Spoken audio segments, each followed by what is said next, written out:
Hello, MotoAmerica fans, and welcome to this latest edition of Off Track with Carruthers and Bice. You can probably tell by the sound of my voice that I am not Carruthers, but I am Bice.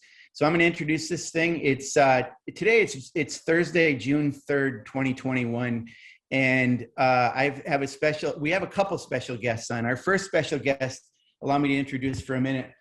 Alexa, play "Happy Birthday" by Marilyn Monroe.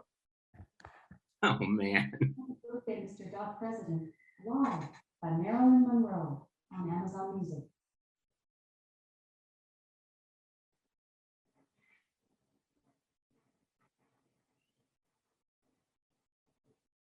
Not working, Sean. Yeah, it's the crowd. The crowd has to cheer. Here it comes. Okay.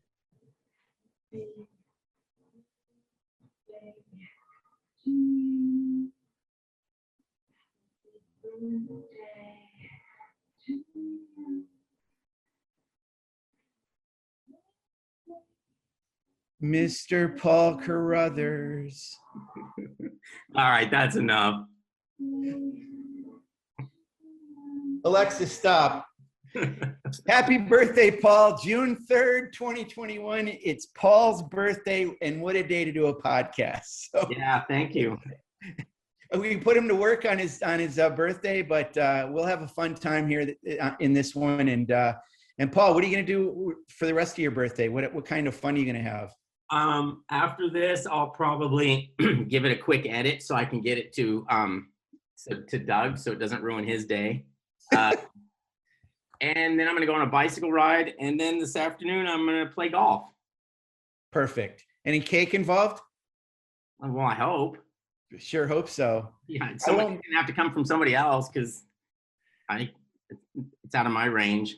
Yeah, I wish I wasn't all the way here in Ohio. I would absolutely bring you a cake because cake's one of my favorite things about birthdays. And, you know, the thing that bugs me about just one more thing before we move on about birthday traditions. It always drives me nuts when, you know, it's the person's birthday and then the person whose birthday it is has to cut the cake. What is that all about? You have somebody else do it. Well, maybe it's like the honor of doing it or something, although I don't see much honor in cutting the cake. I'd rather just eat it. Exactly. Just stick your face into it and you're good to go. So, all right. So let's get to our guest. Our guest is David Hawley, who has an absolutely awesome accent, and we can talk about his background, but he is our chief marshal for MotoAmerica, in charge of a great network of volunteers who show up at our races and do a fantastic job. Sorry, that's my dog. I guess he's sneezing right now. But anyway, David commandeers and controls a group of volunteers that show up at our races, and they're the ones that are out on the track. If you're at our races or if you watch our coverage, you'll see people in white who'll come out and pick up a bike and generally, you know, try to help a rider get back in there or ascertain, you know, if the bike is leaking or if there are any safety issues with it.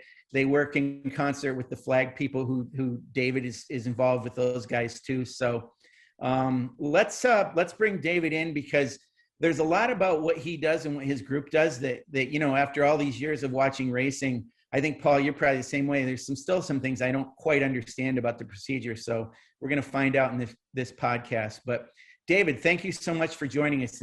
Really glad to have you on. Yeah, no problem, Sean. And let me say happy birthday to Paul as well. I had no idea. Well, thank you very much. So, yeah, I'm the series chief marshal for MotoAmerica, and what that involves is recruiting, training, and organizing the marshals. Marshals are known by different names depending on the circuit. Sometimes they call them corner workers. There's divisions into runners, catch, and all this sort of thing. I generally use the term track marshals for the people who actually pick up crashed bikes, prepare for crashes, put fires out, and that sort of thing. And flag marshals, who are the people normally in the flag posts who display the flags and also do a few other things like number boards and occasional signs and that sort of thing. When you see an incident at the MotoAmerica round or at any other kind of motorsport, usually on TV you see a crash, and next time you see them come round to that same place on the next lap, everything's been cleared up. Of course, this doesn't happen by magic. There's a whole bunch of people who are working to some extent behind the scenes who clear that up. And those people are the marshals. And those are the people that I help train and recruit. A lot of my work is involved well before the event itself, anything up to 3 or 4 months, or in the case of MotoGP, because I do Chief Marshal at MotoGP as well, this is something which we keep going all year. We have a core group of people who we work with, but we always need more. I'm always looking for more people. And we don't necessarily need people who are experienced, because I run a training session at every round. So which direction would you like me to take this, Sean? I can talk about the events themselves, the training, what I do. Well, let me. I have a quick question for you. Sure. Let's just pretend that Paul Carruthers signs up and shows up on I imagine Friday. Do we have to show up, or do we show up Saturday morning? And when I do show up, what does my morning look like, or what does my time look like between the time I meet you to the time I get to go out and do the job on the track? Well, first of all, if you're going to be there for the 3 days, the Friday, Saturday, and Sunday, which we do prefer, if you have no experience, I would really like you to get there on the Thursday night so I can do the training session. I do a training session every Thursday and Friday evenings at every round. The Friday evening sessions are really for the people who are just doing the Saturday and the Sunday, and the Thursday evening sessions are for the people who do all 3 days, if they're new. But we understand that some people can't do Fridays because they're working. I have the advantage of being retired, so I'm there all the time. So for the days themselves, we normally have the meeting for the corner workers 1 hour before track inspection in the morning. A typical track inspection might be 8 o'clock. Occasionally it's at 7:30. So for an 8 o'clock track inspection, obviously the corner workers meeting is at 7 o'clock. So we start early. What normally happens there is we decide who's going to go where on the circuit. Because the way the corner workers are arranged on the circuit, we distribute the track marshals around the circuit in places that we anticipate they're going to be required to deal with incidents. Now, it's true that a motorcycle can crash anywhere on the circuit, but usually there's certain places which are more probable. Exits of corners, there are some places where we happen to know people will use it on braking. And one of the things which I have to do is try and estimate or try and make an assessment of where people are most likely to crash and put workers in that sort of position, but somewhere where the risk to them isn't going to be all that high. And I'll say a little bit more about safety later. So we have that meeting in the morning. We also put the flag marshals, allocate the flag marshals to the posts. Now, the flag marshal posts are arranged in such a way that every bit of circuit is visible to a flag marshal. So flag marshal, let's say at post 1, can see certainly up to post 2, usually a bit further. Post 2 can see to post 3 and a bit further, etc., all the way around the circuit. So we have a set of human eyes, if you like, on every single part of the circuit. Now, we have TV, obviously, but no system which involves computers is immune from failure. And if we have people at every point in the circuit, whatever happens to the electrical systems or anything like that, we've always got somebody out on that circuit with a bit of colored cloth who can provide information and warnings to the riders. And that system I can't really see ever changing, despite the fact we've got lights and cameras and everything else. We got a human being there, and we need human beings who understand motor racing and who've been trained, and that's part of what I do is to train them to look for what's happening and give the appropriate flag signals. They then go out on the circuit. They stay out on circuit all day usually. We provide them with lunches. If they can't get back in for lunch, we provide them with drinks. And then at the end of the day, when the races are finished, they come back in.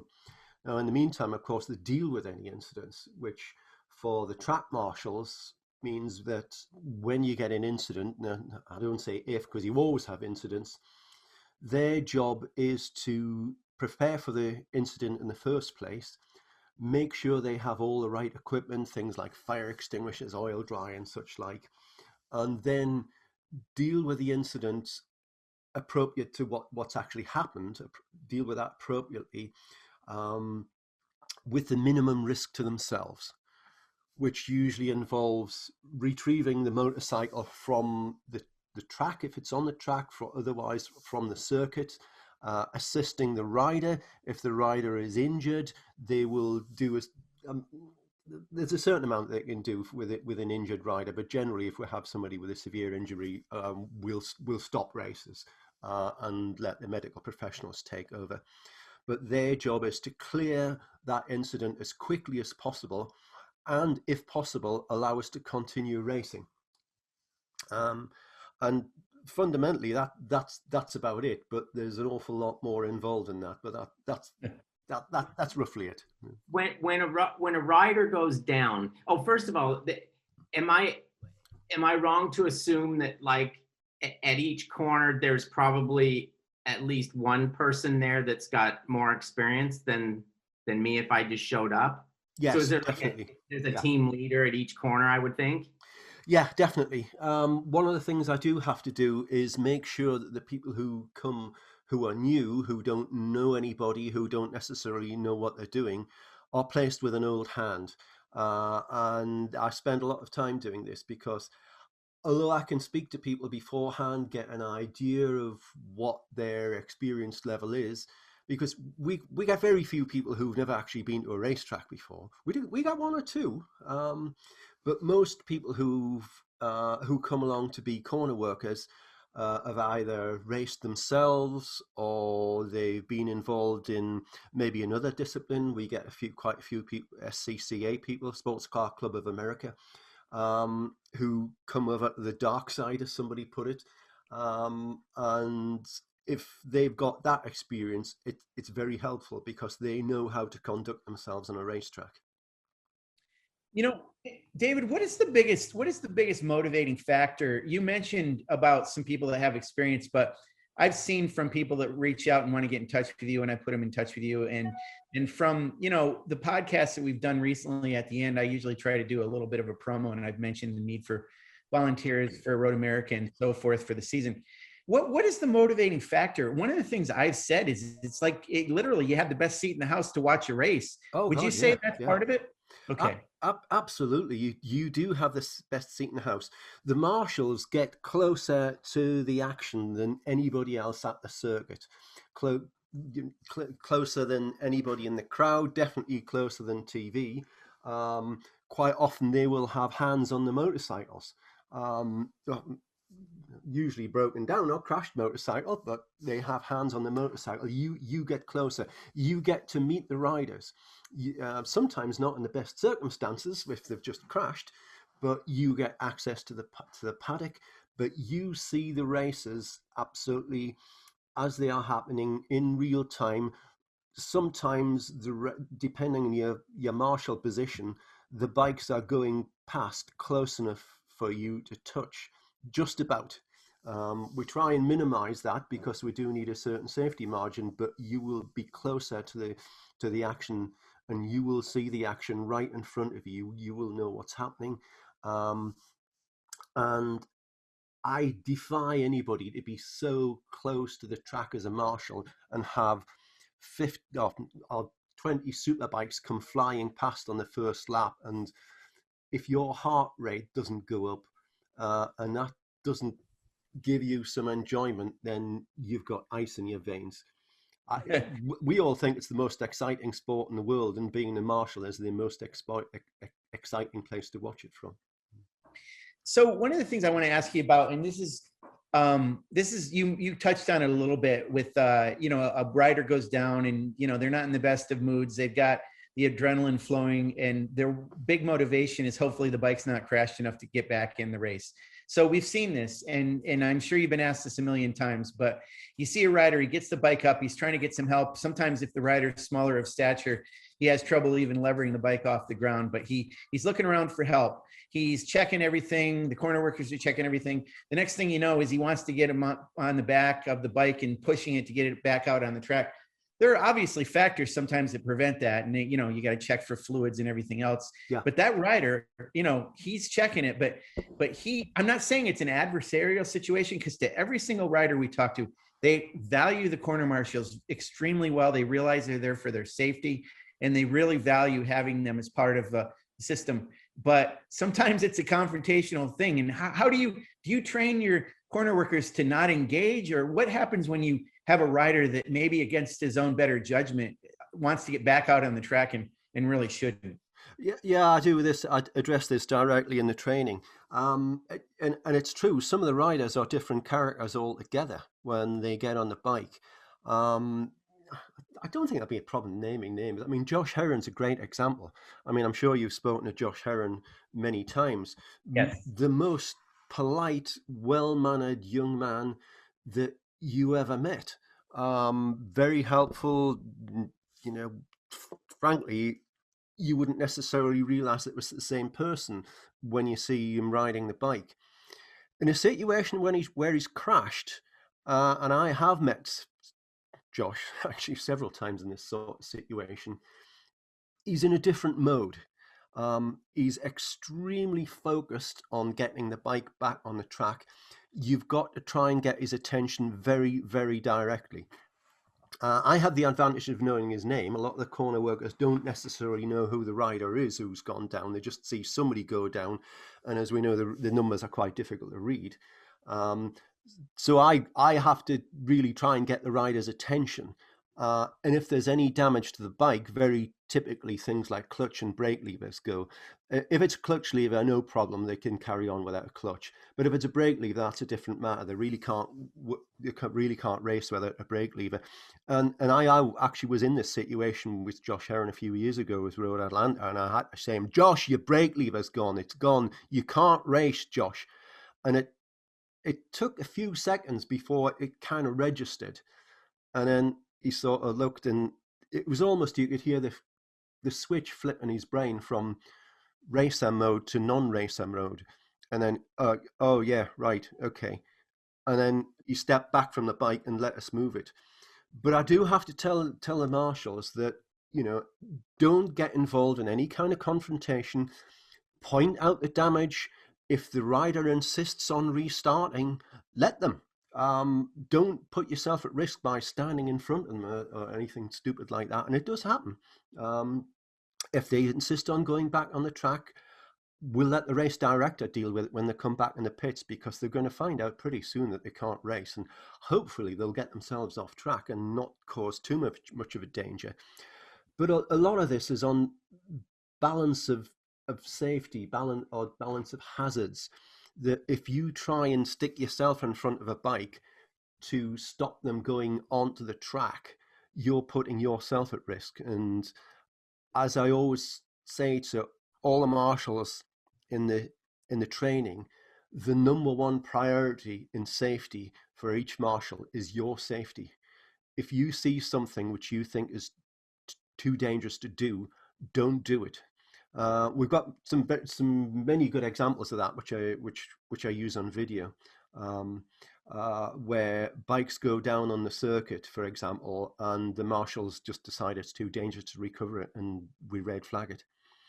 But in the case of somebody who wants to get back on the bike, tell them, point out the damage, just try and be loud about it, try and just get their attention, because you might have to be a little bit pushy about it, but never physically pushy. Don't get involved with that sort of thing. So David, since you mentioned Josh Heron, and that's a great example because we've seen that too. But let's talk about a couple other riders in specifics, and it's not in any way to disparage them, but there's two of them I want to bring up. One of them was Loris Baz at Road Atlanta. When he went off the track, he ended up in the gravel. The gravel, he got the bike upright. He's obviously 6'5", so he can do that. And the corner workers were around, the corner marshals were around him. And, he started, the rear tire started spinning, and it essentially dug a huge hole that nobody could get him out of. Yeah. He wanted to get back on the track. He realized he was stuck. He obviously wanted some help on it, and the help couldn't do anything for him. So he had to kind of give up. If he could have got that thing out of that rut, he probably could have been out on the track by the looks of things. And not to complicate it too much, but I also want to mention Jake Gagne had a situation where he went down, got the bike up on his own, and looked like he was needing some help to get back on the track. But it looked to me, from what I understand, he was in a part of the track where you couldn't get a corner worker to him because it was on the other side of the track, and you can't run across the track, a live track. So can you talk about those two things either together or separately with, situations that do, compound what's going on there sometimes? Yeah, well, when a rider goes off in a gravel trap, if they open the throttle and spin it, they as you said, effectively dig a hole. Which, if the gravel trap is very deep, it basically you got to lift the bike out and carry it. I think with Baz, they probably could have just about lifted it out of there, but by the time they got that done, he'd gone off. He had disappeared. It's probably reasonable, because by the time they got him out and back on the track, he wouldn't have got any points, I don't think. But that's a debatable thing. The Jake Gagne situation, he kind of crashed in an unusual place. You remember me saying earlier on, we place the corner workers in the places where we think that crashes are probable, but people can crash anywhere. And Jake Gagne did go off in an unusual place, and there were corner workers around, but they were a long way away. If we'd had more corner workers, which we've got to work with the number of people who show up, there would have been some people over there. But on that occasion, we just didn't have anybody there because we didn't have enough people. If there had been there, they probably could have got him back in the race. You can see why I'm sometimes a bit frustrated, because we simply just don't have enough people. And on this occasion, it did have an effect on the race. May have an effect on the championship. We need more volunteers. We always need more volunteers. Okay, another question from me. If my initial reaction would be, if a rider crashed and I was a corner worker, my first reaction would be, and it might be the wrong one, my first reaction would be to go to the rider, to check on the rider more so than the motorcycle. Do you have it set up so that, two guys go to the motorcycle and two guys go to or one guy goes to the rider, or is that a common sense thing that they have to evaluate before they make the decision? Well, to a certain extent, it's common sense, but I always tell them, prioritize the rider. If it looks like the rider's injured, then go and find out what's going on with the rider and take the bike as a second point. We had a great example of that at MotoAmerica last year when the PJ Jacobsen incident, where we had a big fire, which I'm sure you remember, where Jacobsen and the bike got doused in fuel and both burst into flames, basically. We had a couple of really good marshals down there, and fundamentally they entirely ignored the bike and made sure that PJ was extinguished. I don't think he was burning for very long, but we know he did have some injuries. After that was dealt with, they then went to go and deal with the bike, but the bike, I believe, was beyond repair. I don't know how much they recovered from it, but that was a classic example of prioritize the rider before the bike. And in general, that's what we say. If a rider gets themselves up and starts to walk off, fair enough. You can, I wouldn't say you ignore them, but you then concentrate on making the circuit safe. But as you know, probably 19 crashes out of 20, the rider will get up and walk away. Maybe after a slight delay, they're usually a bit winded, but severe injuries are relatively uncommon. Minor injuries, people walk away from. So normally in a crash, the rider will get up and walk away, and then they'll deal with the bike. But the rider is always the priority. Now, do you I mean, you have the benefit of most of the time when there is a crash in the race, at least TV shows, the hectic activity that's going on at the time with the corner workers. So I would imagine that gives you the opportunity to review not everybody's performance, because you're not going to see everybody, but it gives you that opportunity to go, oh, we handled that really well, or, oh, we could do this differently. Is that something you do? Do you look at the video and study it after the races? Yeah, I do, to a certain extent, when I can get the video. Sometimes well, a lot of stuff just isn't on video. I always say that one of the things about a chief marshal, and maybe all corner workers, is if they do their job properly, you shouldn't really know that they exist. There's probably quite a lot of people who watch MotoAmerica who don't know that the job of chief marshal exists, and I kind of like that. If I hear from the race director or hear from other people, it's usually that there's a problem of some kind. But to answer your question, yes, I do keep an eye on things, either on video or, to be honest, more often I'm personally out on the track myself, particularly if we've got new people who've come along. I'll go and check on them and see how they're dealing with it. Being a corner worker suits some people, it doesn't suit other people. Um, some people really just don't like the noise. They don't like the feeling of responsibility, and that's fair enough. If you give it a go and you don't like it, fine. But most people who come are enthusiasts for racing and just really love the environment, and they love the camaraderie as well. We've got a good bunch of people. We do teach team working. We do teach people to support each other, and most people really like it. But there are one or two who it just doesn't suit. David, what you just said about being somewhat invisible. I mean, my first love is motorcycle road racing, but I do love a lot of stick and ball sports, particularly football. And they always talk about the refs, they should be invisible. Well, some of them aren't. They sometimes elevate themselves by virtue of having the microphone and saying what the call was. So, fans get to know some of these guys, but it's similar, isn't it? I mean, a corner marshal is similar to a referee in many ways, would you say? Not so much, because a referee involves in invoking the rules. I mean, you're talking about more like race direction there, who are in a similar sort of position.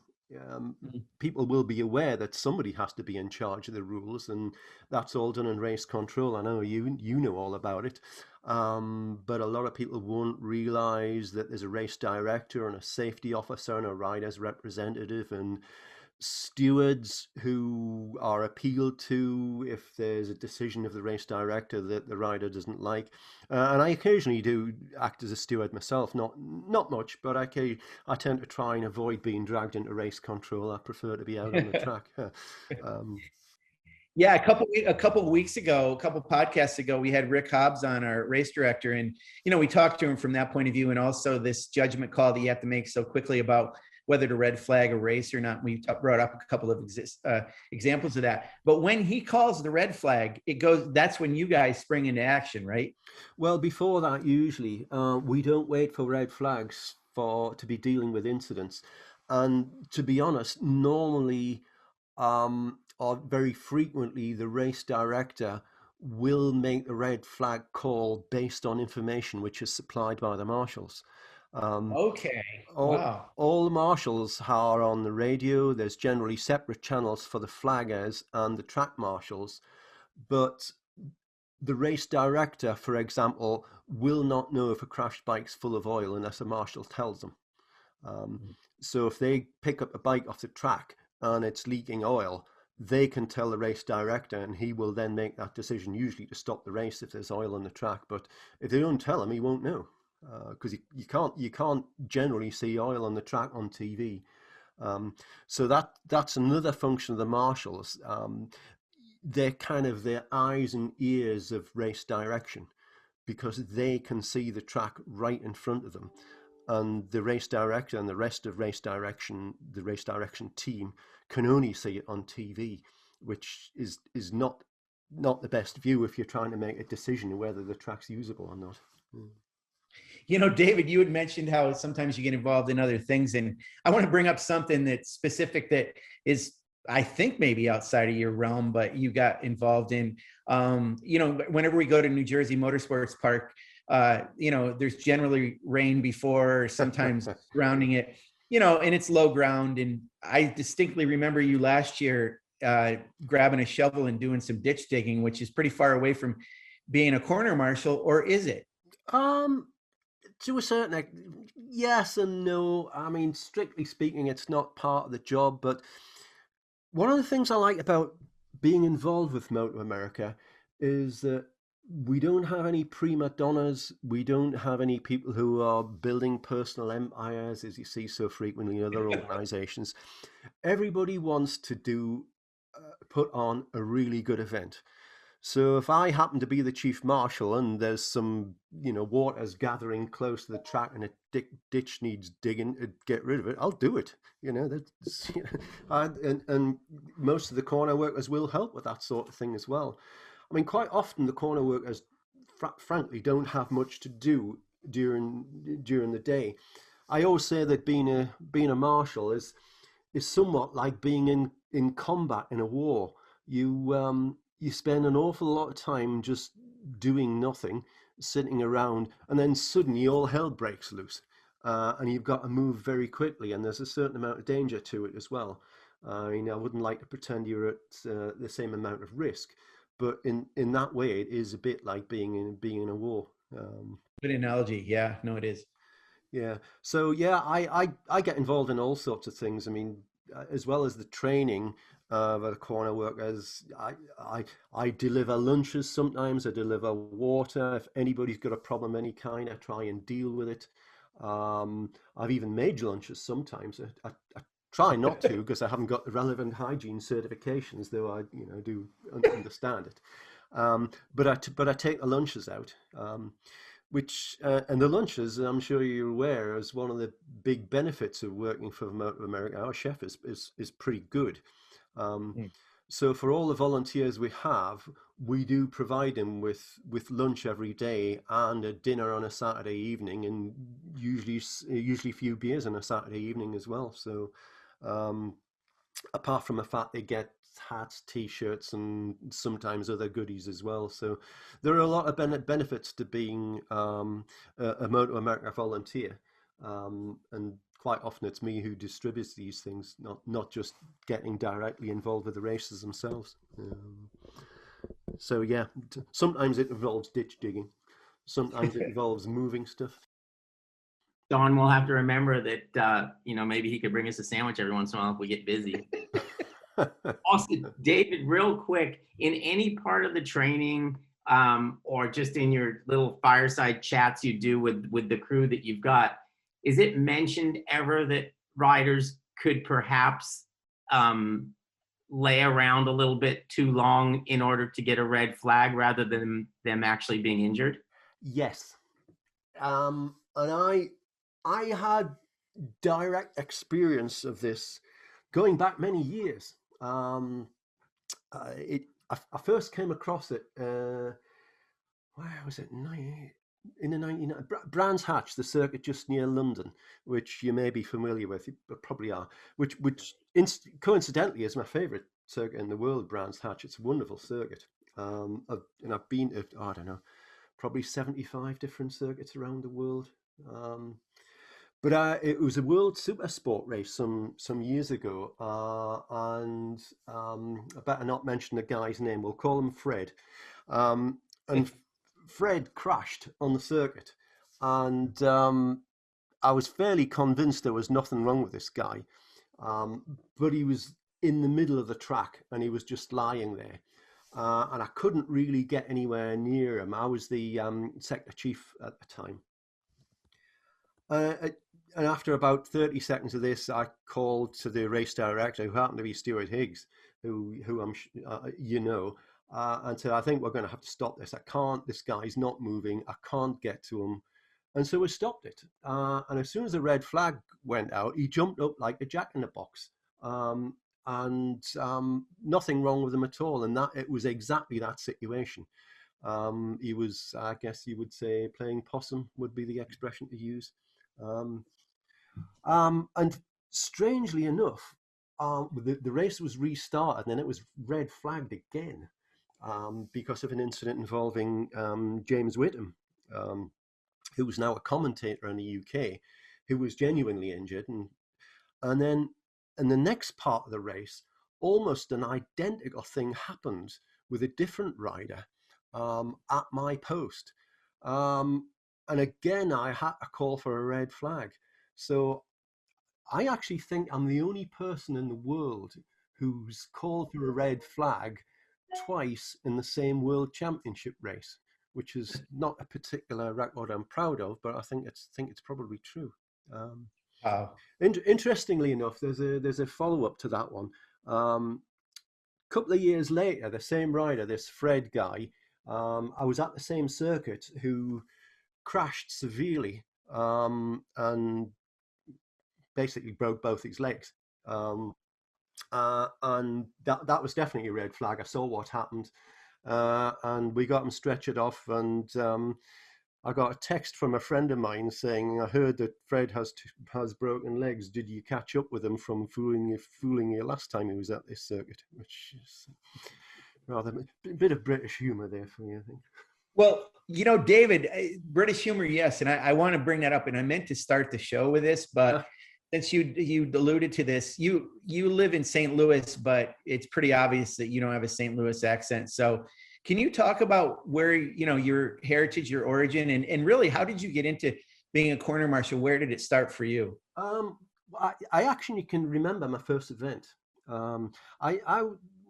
My family background is partly Scottish, but I was brought up in Newcastle upon Tyne in England, which has a particular northern accent, which you can tell I don't talk like the people off Downton Abbey. It has quite a strong accent. But I was born in 1955, and I went to my first event in 1972 when I was 17 years old. And at the time I didn't have a job, and I heard they were looking for volunteers at the local motorcycle races. So I went down there on my bike and I showed up. It was Croft Circuit in Yorkshire. I remember it's still going, that circuit. Old Second World War airfield, not a bad club circuit. And I turned up at the gate and I said, "Yeah, I'd like to be a volunteer. I heard you need marshals." They said, "Oh yeah, go and see Fred. He'll sort you out. Great guy, Fred." So I went to see Fred, and Fred said, "Oh yeah, good. Here's your yellow flag. You stand here." And that was it. That was my training. And when bikes started to come round the circuit, I was absolutely petrified. I hadn't got a clue what to do. I mean, I had a yellow flag, and I presumed if there was a crash, I waved it, but that's all I knew. And I had an old field telephone, which was ex-Second World War, where you had to turn the handle to ring through to race control, would you believe? Still in the 1970s. Never forgot that. So I kind of got involved in the club, and I said, you really need to give people a bit more training. This I hadn't got a clue what to do, and I met a few people and got some tips and got used to it a bit more. Went to a few club meetings, but I kept hammering on about trying to do this training a bit better and just bring the standard up. And have you ever heard of talking yourself into a job? It was one of these situations where, okay, if you're so keen on it, you do it. So I did. So I started a training scheme for marshals in my club, which was the Northeast Motorcycle Racing Club in England. And it got quite popular, and it did quite well. And then some years later, when Stuart Higgs took over the British Superbike Championship, which was probably in the same sort of state as the AMA Championship was just before MotoAmerica took it over. It reached a little bit of a low ebb. They put together this organization, which was very comprehensive, but it also included a marshals organization. And the marshals organization required compulsory training, still does. If you marshal a British superbike round in the UK, you have to do 8 hours training in the winter before you go onto the circuit. Um, and I was all in favour of this. So I got involved very early on in the UK. And after about 4 or 5 years, the guy who was doing the training decided he wanted to retire. So he said to me, well, Dave, I think you should take over because you've always been involved. So I did. So I ran the training for all the marshals and the British Superbike Championship up until 2006, which is when I moved over to the USA. After that, I got involved with club racing with local clubs.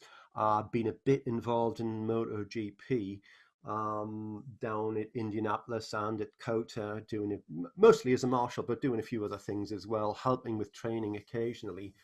And then when MotoAmerica started to come together, um, I actually got a call from Stuart Higgs, who said they're looking for a chief marshal, and I think you might be interested.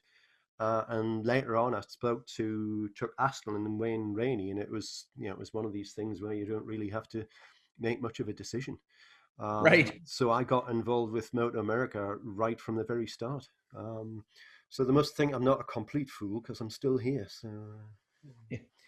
And it's a great part of our organization, David. I can't say enough about what you do to train people. We get emails from corner workers who know you by name and have worked with you and just sing your praises, talk about how you always seem to be in the right spot at the right time at all times. And, everything from your selfless, giving, passing out lunches, whatever it needs to do. So really a lot of kudos to you.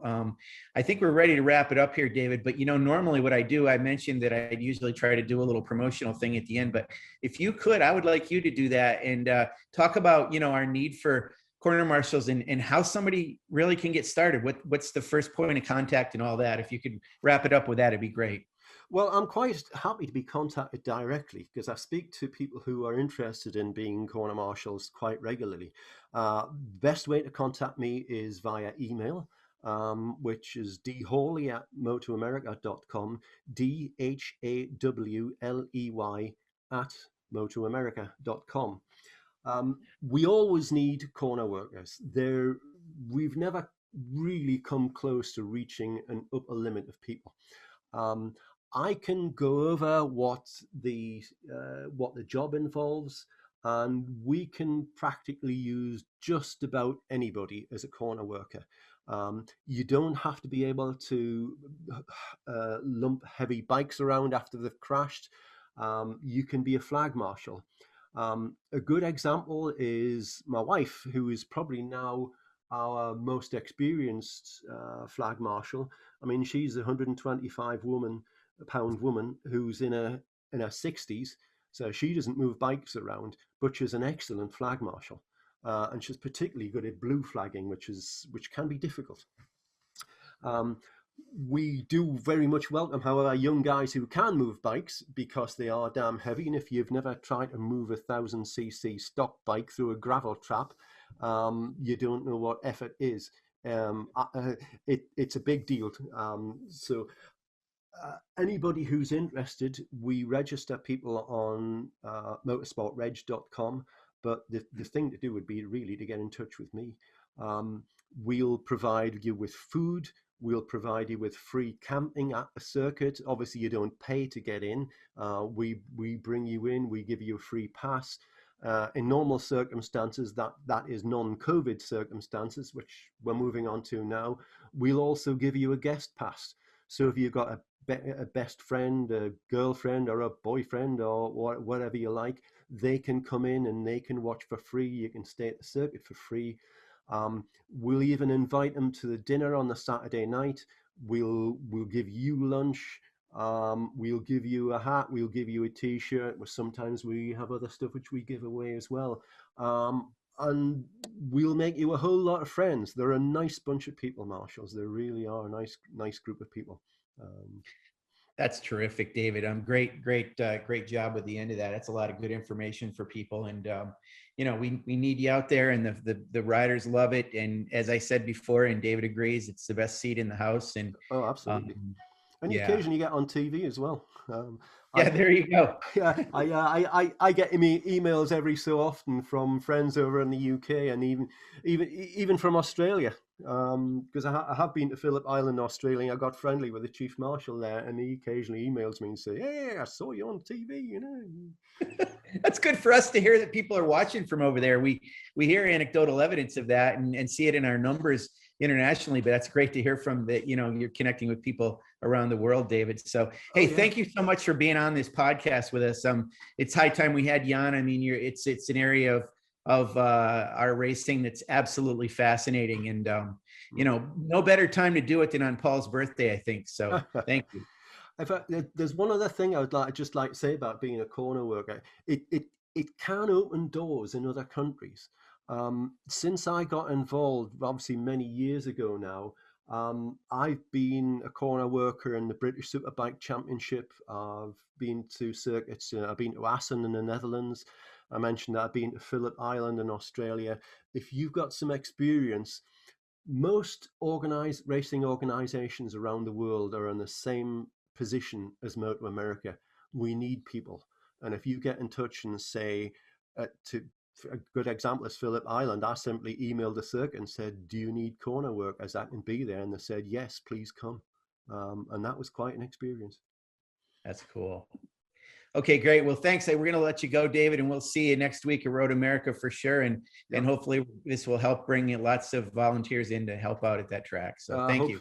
Hope so. Thanks, guys. Thank you. Thank you.